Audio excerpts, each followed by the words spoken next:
My husband mistook me for our son's teenage girlfriend, yelling, "Oh, Shelby!" in the throes of passion. So I patiently set a trap, exposed his betrayal in public, and now, 2 years later, as he stumbles back drunk and desperate, I'm letting the restraining order do all the talking. I was making out with my husband one day when things intensified. You know, saliva and primal sounds, the soft caresses. And when he parted his lips to speak, I anticipated him uttering my name. "Oh, Shelby," he groaned. "Shelby is the name of our son's 16-year-old girlfriend."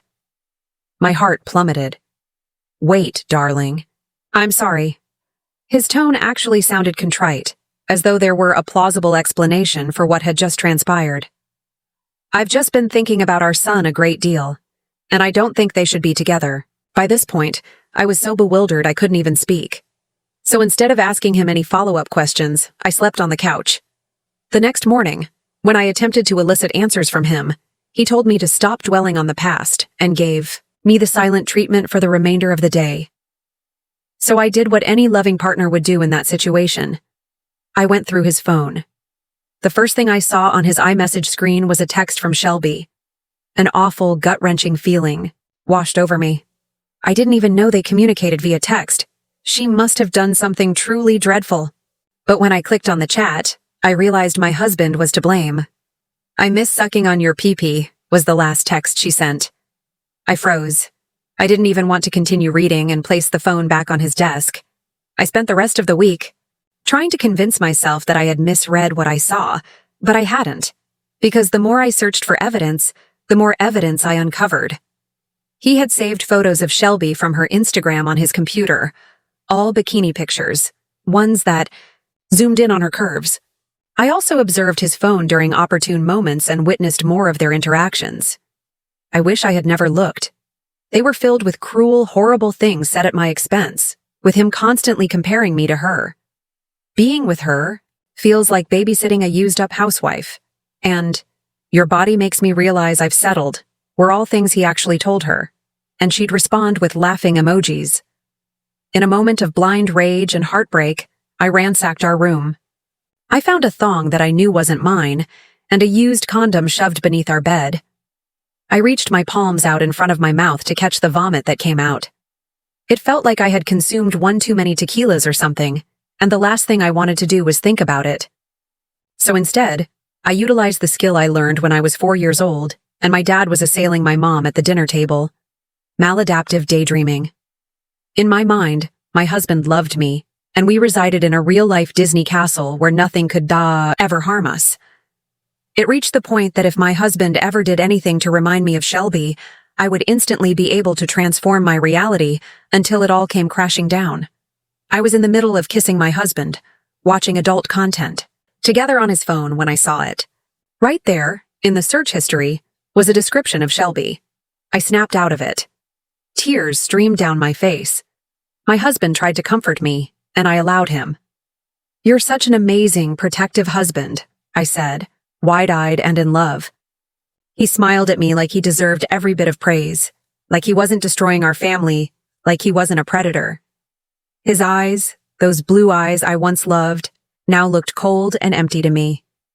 But what he didn't realize was that I wasn't breaking down. I was waking up.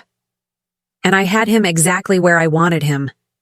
He thought I was still blind, still living in my fantasy world. He had no idea that his life was about to change forever. I wiped my tears away and smiled back at him. "I'm just emotional tonight," I told him. "Let's go to sleep." That night, while he slept soundly beside me, I made a plan. First thing this morning, I went out and bought a small flash drive. I'm going to start collecting evidence. Screenshots, messages, photos, everything. I found the perfect hiding spot in the vent behind a bookshelf in the spare room. Mark never goes in there. I'm done living in a fantasy. I'm done being manipulated and lied to. I'm done letting this man prey on a child and make a fool out of me. He thinks I'm weak and stupid. He's about to find out how wrong he is. I started my evidence collection methodically. I took screenshots of all their text conversations, making sure to capture the timestamps. I even recorded video of me scrolling through their messages, just in case anyone tried to claim I'd fabricated anything. I saved everything to the flash drive and hid it carefully in the vent. Every night after Mark fell asleep, I'd check his phone again, documenting any new exchanges. It was honestly the most depressing scavenger hunt of my life. Each new message I found felt like another knife in my chest. They were meeting at a motel off Highway 16 whenever Tyler had basketball practice. Mark would tell me he was working, late, but he was actually with Shelby. They'd been doing this for almost 3 months. The timeline made me sick. It started when she was still 15. I also started keeping track of Mark's behavior toward me. He was getting colder by the day. At dinner, he barely looked at me. When I asked about his day, he'd give one-word answers and then immediately ask Tyler about basketball. It was like I was slowly disappearing from my own home. One night, I tried to initiate a conversation about our relationship. I asked if everything was okay between us. Mark looked at me like I was speaking a foreign language. "What are you talking about?" "Everything's fine," he said, not even looking up from his phone. "You seem distant lately," I pressed. That's when he snapped. He threw his phone down on the couch and glared at me. "Jesus, Diane, do you ever stop? Maybe I'm distant because you're constantly hovering and questioning me. Maybe I need some space from your neediness." I just stared at him, shocked by the venom in his voice. This wasn't the man I married, or maybe it was, and I just hadn't seen it before. "I think you're projecting," he continued, his voice dripping with contempt. "Maybe you're the one cheating. Is that it? Are you sleeping with someone else and trying to put this on me?" Classic gaslighting. I recognized it immediately, but it still hurt. I just walked away, which seemed to tick him off. Even more. He followed me into the kitchen, still ranting about how I was probably cheating, how I was crazy, how I was ruining our marriage with my paranoia. I just kept washing dishes, not responding, which made him even angrier. He stormed out of the house, slamming the door so hard a picture fell off the wall. The glass shattered across the floor, a photo from our wedding day. It felt like a sign. The next day, I had to pick up Tyler from school because his car was in the shop. I saw Shelby in the parking lot waiting for her mom. My stomach clenched at the sight of her. She was just a kid.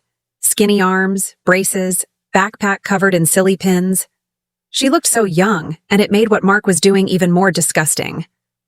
Before I could stop myself, I walked over to her. She looked up, surprised to see me. "Hey, Mrs. Williams," she said, her voice nervous. "Is Tyler with you?" "No, I'm just here to pick him up," I said, forcing a smile. "How are you doing, Shelby? Everything okay at home? With school?" She shifted uncomfortably.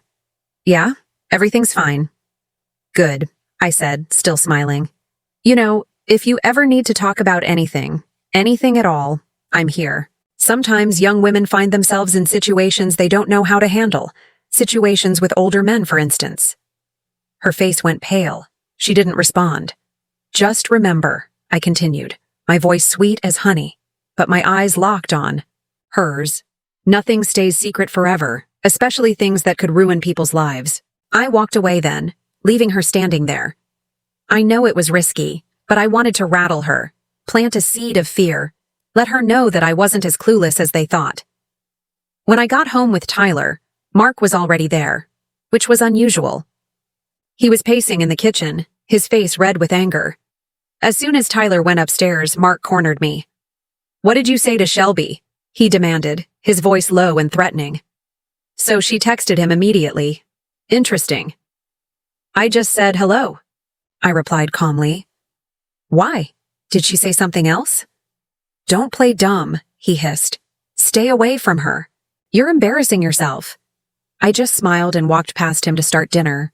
My calm reaction seemed to unnerve him more than if I'd fought back. The next day, I noticed something strange. The mail didn't come. I checked the mailbox 3 times, but it was empty. When I called the post office, they told me all our mail had been redirected to a P.O. box. Mark had done it 2 weeks ago without telling me. That same afternoon, I got an alert that our shared savings account had been closed. When I logged into our bank account, I saw that Mark had transferred all the money, nearly $42,000, to a new account under just his name. He was preparing for something, cutting me off financially, hiding our mail. He must have realized I was onto him and was trying to control the situation. I needed to move faster. I checked our home security system and discovered he'd changed all the passwords. I couldn't access the cameras anymore. Then I found something even more disturbing. A tiny camera hidden in a vent in our bedroom. He was watching me, monitoring my movements in my own home. I left it in place but started being extra careful. I only checked his phone when I knew he was deeply asleep or in the shower. I only accessed my flash drive when I was sure he wasn't home. I started keeping a small bag packed with essentials, some clothes, toiletries, my important documents, and about $500 in cash I'd been saving from grocery money, hidden in my car trunk. One night I came home late from the grocery store and found Mark at the computer frantically deleting files. He didn't hear me come in at first. I stood in the doorway watching as he erased what looked like pictures and messages. When he finally noticed me, he jumped like he'd seen a ghost. "Jesus, you scared me," he said, quickly closing the laptop. "Sorry," I said, holding up my grocery bags. "Just got back from Kroger. They were out of your favorite cereal." He looked at me suspiciously, like he was trying to figure out if I'd seen what he was doing. I kept my face neutral, but inside, my heart was racing. He was destroying evidence. I needed to move faster. The next morning, Mark looked terrible. He had dark circles under his eyes and kept drinking coffee like it was water. He'd clearly been up all night, probably deleting more evidence and worrying about what I might know. "You look tired," I commented, pouring my own coffee. "Didn't you sleep well?" "I'm fine," he snapped. Then, after a pause, "Have you been going through my things?" "What things?" I asked innocently. "My computer? My phone? My stuff?" I laughed, trying to sound genuinely confused. "Why would I do that? Are you hiding something?" "No," he said too quickly. "But you've been acting weird, sneaking around. I think you're spying on me." "I think you're projecting," I said, throwing his own words back at him. "Maybe you're the one with something to hide, and that's why you're not sleeping. Guilty conscience keeping you up at night?" His face darkened. "You're losing it, Diane. Maybe you need to see someone, a therapist or something." "Maybe we both should," I suggested. "Couples counseling could be good for us." "We don't need counseling," he said firmly. "We're fine. You're the one with the problem." I just nodded and finished my coffee. Let him think I believed him. Let him think I was the crazy one. That weekend, I made a crucial discovery. I was looking through our family photos on the computer when I found a folder of screenshots. Mark had been taking screenshots of Shelby's Instagram stories, the ones that disappear after 24 hours. But these weren't just any posts. These were from her private account, the one that only her close friends could see, the one Tyler wasn't even allowed to follow because it was just for her girlfriends. How did Mark have access to it? I checked Tyler's phone when he was in the shower and confirmed he couldn't see these posts, which meant Mark had a secret Instagram account that Shelby had added to her close friends list. I dug deeper and found the account. Mike Stevens, 42, a fake name with a profile picture of some random guy's silhouette.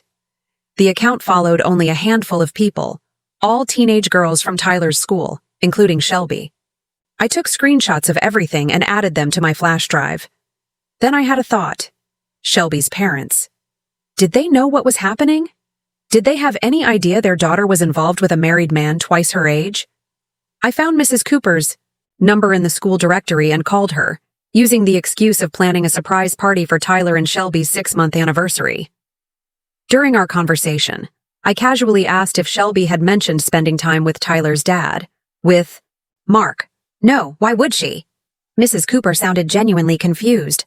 "She's always talking about Tyler, but she's never mentioned spending time with his father." So they had no idea. Shelby was lying to her parents too, probably telling them she was with Tyler when she was actually with Mark. The whole thing made me sick. The next day, things took an even darker turn. I went to drive to work and discovered all 4 of my tires had been slashed. Not just flat, but cut with something sharp. This wasn't random vandalism. This was targeted. I called in sick to work and used Uber to get to a cheap motel a few towns over. I paid cash and used a fake name. I needed space to think, to plan my next move without Mark watching my every breath. While at the motel, I reached out to an old friend from college, Kevin, who worked in digital security. I didn't tell him the whole story about the minor aspect, just that I suspected my husband was having an inappropriate relationship and I needed help gathering evidence. Kevin was horrified and immediately offered to help. He helped me set up a fake email account that looked like it came from Shelby. We sent Mark an email saying Shelby was scared, her parents were getting suspicious, and she needed to talk to him about what to do. We asked specific questions that would require him to acknowledge their relationship in his response. Mark took the bait. He replied within minutes, telling Shelby not to worry, that they'd been careful and no one suspected anything. He told her to delete their text conversations regularly and to make sure she always used the private browse mode when messaging him. He even referenced specific times they'd been together, giving me exact dates and locations. I forwarded everything to my real email and added it to my flash drive. Then I contacted a divorce lawyer. Not just any lawyer, but one who specialized in cases involving infidelity and abuse. I showed her some of my evidence, and she was appalled. She helped me understand my options and what steps I needed to take to protect myself financially and legally. One thing became very clear from our conversation. I couldn't confront Mark alone. He was becoming increasingly unstable and it wasn't safe. The slashed tires proved he was willing to escalate to property damage. What would be next? The lawyer suggested I stay with a friend or family member when I finally served him with divorce papers. She also recommended I have a police escort when I returned to the house to collect my belongings. The severity of her warnings made the situation feel even more real and dangerous. I decided to set a trap. I needed to catch Mark in a way that would leave him no wiggle room, no way to deny what he'd done or twist it around on me. And I needed witnesses, people he couldn't manipulate or threaten into silence. I planned a family dinner for the following weekend, inviting Mark's parents and his sister, along with Tyler. I told everyone it was to celebrate Mark's recent promotion at work. A lie, but a convenient one.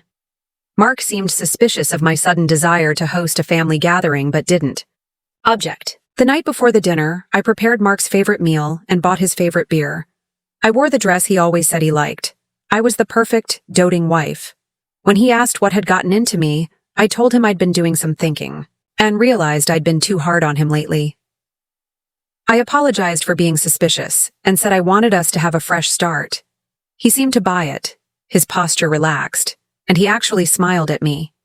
A real smile, not the cold one I'd been getting. For weeks. He even helped clean up after dinner, something he hadn't done in months. That night, when he was in the shower, I switched his phone with an identical model I bought. Kevin had helped me set it up with a screen recording app that would capture everything Mark did on the phone, plus GPS tracking. The real phone with all its incriminating evidence went into my secret bag in the car trunk. The next day, as I prepared for the family dinner, Mark was in an unusually good mood. He kept touching me as I cooked, a hand on my waist, a kiss on my neck. It took everything in me not to recoil. I just kept smiling and playing along. His parents arrived first, then his sister with her husband, and finally Tyler came downstairs. Everyone was chatting in the living room while I finished up in the kitchen. Mark was telling some story about a client at work, laughing and animated. He thought he had won. He thought I was broken, submissive, back under his control. He had no idea what was coming. I connected my laptop to the TV, telling everyone I wanted to show them photos from our recent family vacation. But instead of vacation photos, I had queued up the evidence, all of it, the texts, the emails, the Instagram screenshots, the motel receipts, everything. I hit play and watched as Mark's face went from confused to horrified. His mother gasped. His sister covered her mouth. Tyler looked bewildered, then angry, as he realized what he was seeing. "What the hell is this?" Mark shouted, lunging for the laptop. But his father, a big man with hands like hammers, grabbed his arm. "Sit down," his father growled. "Sit down and explain yourself." Mark looked around wildly like a cornered animal. "She's making this up," he said, pointing at me. "She's crazy. She's been acting paranoid for weeks. She fabricated all of this. Because she's jealous of how much time I spend with Tyler." But no one was buying it. The evidence was too clear, too specific. There were timestamps, locations, his own words in black and white. Tyler stood up, his face pale. "Is that why Shelby? Stop talking to me last week. Were you with my girlfriend?" Mark couldn't even look at his son. He just kept repeating that I was lying, that I was crazy, that I had manipulated the evidence. His mother walked over and slapped him hard across the face. The sound echoed in the suddenly silent room. "How could you?" she whispered, tears streaming down her face. "She's a child. She's your son's girlfriend. What is wrong with you?" Mark's sister took Tyler by the arm and led him out of the room. I could hear her talking to him softly in the kitchen, probably trying to comfort him, though what could you possibly say in this situation? Mark turned on me then, his face contorted with rage. "You manipulative expletive," he snarled. "You planned this whole thing. You set me up." I stayed calm. I didn't say a word. I just watched him break, watched as the reality of his situation finally hit him. He had lost everything. His son's respect, his parents' love, his marriage. And it was all his own doing. "Get out," I finally said, my voice steady. "Get out of my house." "Your house?" He laughed bitterly. "This is my house. I paid for it. You're nothing without me." I walked upstairs without responding and returned with his suitcase. I'd packed it. The night before, just the essentials, enough to get him through a few days. "I've already changed the locks," I lied, knowing I would do it first thing tomorrow. "Your lawyer can contact mine about the rest of your things." His father stood up. "You're coming with us, Mark, now." Mark looked around the room, searching for an ally, but found none. Even his mother, who had always defended him, couldn't look at him now. "This isn't over," he said to me as his father practically dragged him to the door. "Yes, it is," I replied, tossing his suitcase onto the front porch. After they left, I sat down on the stairs and finally let myself cry. Not for Mark, not for our marriage, but for Tyler, for what this would do to him, for the betrayal he'd experienced from both his father and his girlfriend. Tyler's aunt brought him back into the living room. He sat down next to me on the stairs, his young face aged by pain. "Did you know?" he asked quietly. "How long did you know?" "Not long," I answered honestly. "A few weeks. I wanted to be sure, before I said anything. I didn't want to hurt you without being absolutely certain." He nodded, staring at his hands. "Shelby broke up with me last week, said she needed space and wasn't ready for a serious relationship. I guess now I know why." I put my arm around him, and to my surprise, he didn't pull away. We sat there together on the stairs, both betrayed by people we loved, both trying to figure out how to move forward. The next day, I filed for a restraining order and had the locks changed. I contacted Shelby's parents and showed them some of the evidence, not the most explicit parts, but enough for them to understand what had happened. They were devastated and immediately pulled Shelby out of school, talking about sending her to live with her grandmother in another state. Mark tried to contact me multiple times, using different numbers. When I blocked his, sometimes he was apologetic, begging for another chance. Other times he was threatening, saying he'd ruin me, take everything in the divorce, make sure Tyler hated me. I documented every call, every text, and sent them straight to my lawyer. The word got out, as it always does in small communities. Someone at the dinner, probably Mark's sister, told someone else, who told someone else. Eventually, it reached Mark's workplace. They let him go, citing a morality clause in his contract. He tried to blame me for that too, saying I deliberately ruined his career. The truth is, I didn't have to ruin anything. Mark did that all by himself. It's been 3 weeks since everything blew up. Mark's been staying with his parents, which is honestly the last place I expected him to end up. His mom called me yesterday, sounding exhausted. She told me he's been drinking heavily and blaming everyone but himself. Classic Mark. She actually apologized to me, which made me feel weird, like it's not her fault her son turned out to be a predator. The divorce proceedings are moving forward. My lawyer Cassandra is absolutely ruthless and I love her for it. She's making sure I get the house and primary custody of Tyler.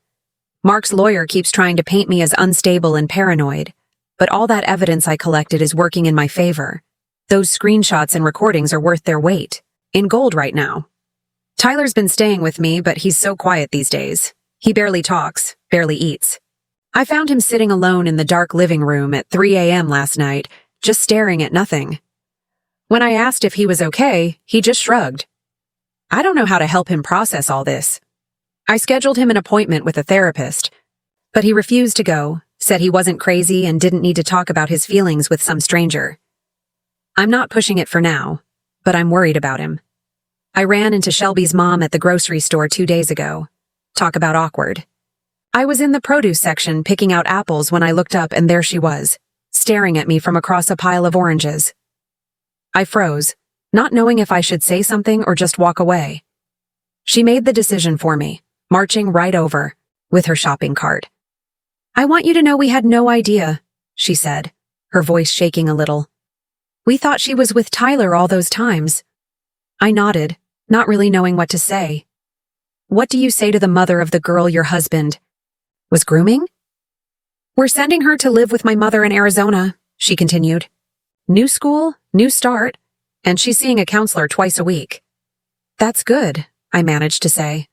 I'm sorry about all of this. She looked at me for a long moment. You have nothing to be sorry for. You exposed it. You stopped it. Then she just walked away, leaving me standing there holding an apple I no longer wanted. The whole interaction left me feeling drained. I went home and took a long shower, trying to wash away the weirdness of it all. I keep having these moments where the reality of the situation hits me all over again, like my husband was having an affair with a teenager, my son's girlfriend. It still doesn't seem real sometimes. Last Friday, Mark showed up at the house unannounced. I was alone. Tyler was at a friend's place for the night.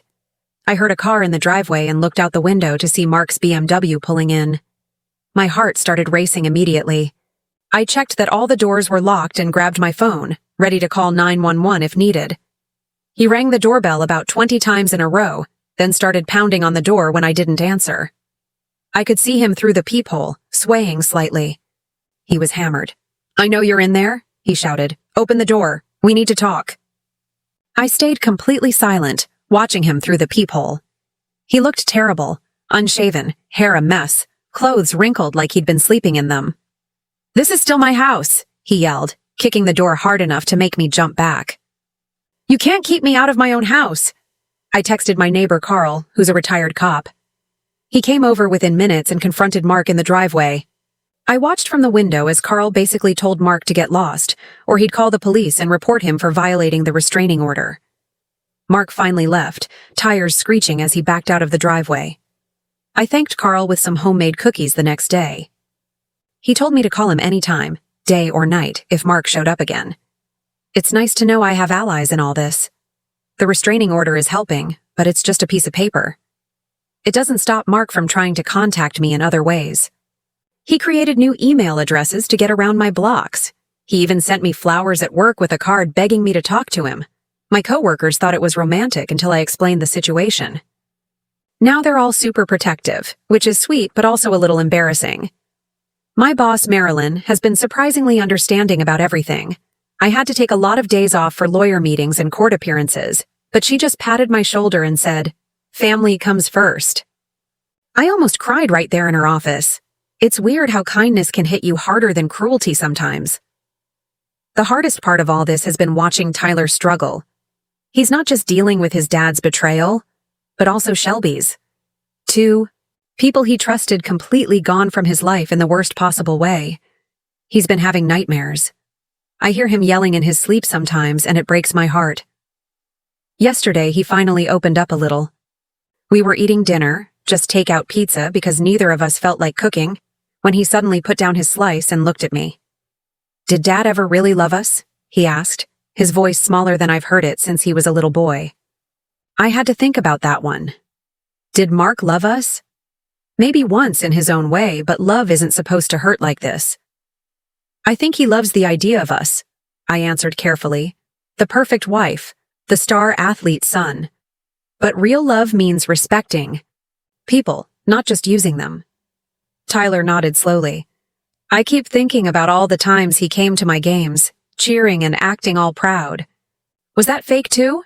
I don't know, honey, I said honestly. I wish I did. He went back to eating his pizza, but something had shifted. He seemed a little lighter, like just asking the question had helped. Last week, I started redecorating the bedroom. I couldn't stand sleeping in the same room where Mark and I had shared a bed for so many years. I bought new furniture, painted the walls a soft blue instead of the beige Mark had insisted on, and got new bedding. I even moved the bed to face the window instead of the door. Small changes, but they help. I found another one of Mark's hidden cameras while I was moving furniture. This one was in a fake smoke detector. I smashed it with a hammer, which felt way better than it probably should have. Then I went through the whole house with a fine-tooth comb and found two more, one in the kitchen and one in the hallway bathroom. All destroyed now. The idea that he was watching me, spying on me in my own home, still makes my skin crawl. Mark's sister, Olivia, came by yesterday to pick up some of his things. She couldn't look me in the eye at first, just kept apologizing for her brother's behavior. I told her she had nothing to apologize for. She's been great through all this, checking in on Tyler regularly and making sure he knows this isn't his fault. While she was gathering Mark's clothes, she told me something interesting. Apparently, this isn't the first time Mark's been inappropriate with a younger woman. Back in college, he got in trouble for dating a freshman when he was a senior. TA in her class. Nothing illegal, but definitely against university policy. His parents paid to make it go away. Olivia only found out because she overheard her parents arguing about it. I should have said something, she said, folding one of Mark's sweaters. Maybe if I had, none of this would have happened. I told her that wasn't her responsibility. Mark made his own choices, but it did make me wonder what else I didn't know about the man I married. The divorce should be finalized in a few months. Mark's fighting it, of course. He's contesting everything. The division of assets, the custody, arrangement, even the grounds for divorce. His lawyer keeps trying to argue that there's no proof he actually had physical contact with Shelby, just inappropriate texting, as if that makes it any better. My lawyer says not to worry. The evidence is overwhelming, and judges don't look kindly on men who prey on teenagers. Still, it's draining to keep fighting. Some days I just want it all to be over so I can move on with my life. I've been thinking a lot about what moving on even looks like. I'm 42 years old, starting over after nearly 2 decades of marriage. The thought of dating again terrifies me. How do you trust anyone after something like this? How do you open yourself up to another person when the last one hurt you so badly? For now, I'm focusing on rebuilding my life with Tyler. We're figuring out our new normal, just the two of us. We started a tradition of Sunday movie nights, complete with popcorn and candy. Last week we watched all 3 John Wick movies back to back. Tyler fell asleep during the third one, his head on my shoulder like when he was little. It was the most peaceful I've seen him in weeks. I got a call from Mark's workplace yesterday. His former assistant, Winter, wanted to let me know that Mark had been bad-mouthing me to everyone who would listen, claiming I set him up and ruined his life. Winter didn't believe him and wanted me to know that most people at the company were on my side. She also mentioned that Mark had a reputation for flirting with the younger female employees, especially the interns, another red flag I missed. The thing about red flags is they're a lot easier to see when you're not wearing rose-colored glasses. Looking back, there were so many signs. The way Mark would comment on teenage girls' appearances while watching movies, how he always volunteered to drive Tyler and his friends to parties where he knew the girls would be dressed up, his insistence that I was being overprotective when I questioned why Shelby was spending so much time at our house. I should have seen it sooner. Maybe part of me did see it but didn't want to acknowledge it. It's easier to pretend everything's fine than to admit your life is falling apart. Yesterday, I ran into Steven, an old friend from before I was married. We got coffee and caught up. He's divorced too, has been for a few years. It was nice to talk to someone who understands what it's like to start over. We're meeting for dinner next week. Not a date, just friends. But it felt good to make plans. For myself. Tyler saw me getting ready to go out for coffee and actually teased me about it. "Hot date, Mom?" he asked, smirking a little. It was the first time I've seen him smile in weeks. Progress. The house feels different now. Lighter somehow, despite everything. I realized I've been holding my breath for years, walking on eggshells around Mark's moods and demands. Now I can. Breathe. I can play whatever music I want, watch whatever shows interest me, eat dinner at 9 p.m. if I feel like it. Small freedoms, but they matter. I still have the flash drive with all the evidence. I keep it in my purse now, always with me. My lawyer has copies of everything, but I can't bring myself to get rid of the original. It's like a talisman, proof that I'm not crazy, that I didn't imagine any of this. Sometimes I wonder what would have happened if Mark hadn't slipped up and said Shelby's name that night. Would I have ever discovered the truth? Or would I have continued living in ignorance, thinking my marriage was just going through a rough patch? The thought makes me shudder. I'm sleeping better these days. No more lying awake wondering where Mark is or what he's doing. No more pretending not to notice when he comes home smelling like perfume I don't wear. No more maladaptive daydreaming to escape reality. My reality isn't perfect, but it's mine, and I'm not running from it anymore. Tyler asked me yesterday if we could move, start fresh somewhere new. I told him we'd think about it after the divorce is final. Maybe a change of scenery would be good for both of us, somewhere without memories of Mark and Shelby around every corner. For now, though, we're reclaiming this house, making new memories to replace the tainted ones. Last night we ordered Chinese food and ate it straight from the containers while watching a stupid comedy on Netflix. We laughed until our sides hurt. It wasn't a perfect evening, but it was real. And after years of living in a fantasy, real feels pretty damn good.